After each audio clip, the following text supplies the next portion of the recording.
Brent Hoffman sits in this seat week after week, year after year. Next week, he hopes to make a move 2 seats down, but he says the mayor elections are the least of his worries.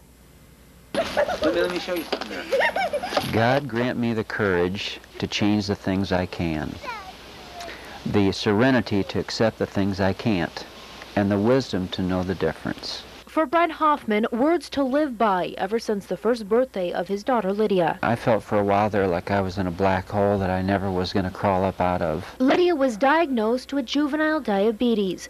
Now 4 years old, she needs up to 12 blood checks a day, constant food monitoring, and insulin shots. There comes a point you realize that this is reality, and we have to deal with it. Brent got another harsh dose of reality this spring when his wife was diagnosed with lung cancer. When we first learned of Mary Jo's diagnosis, and then later, admittedly, my first sense was to retrench or draw back or to step back or even step aside from the city council.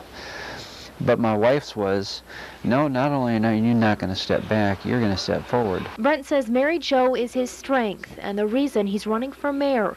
After 20 years of military experience, this decorated serviceman has learned to take his struggles in stride. When people are confronted with trial and tragedy, they've got two choices, in essence. Are you going to wallow in misery and despair and depression? Or are you going to simply press on and live your life as you're called to and be positive, be optimistic, go forward, try to make a difference? Brent says he never focuses on the bad, rather all of his blessings. My wife is a beautiful, wonderful person.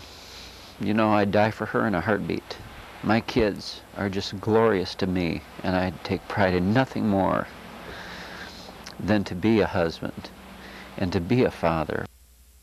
Another traumatic experience in Brent's life was actually working inside the Pentagon during September 11th.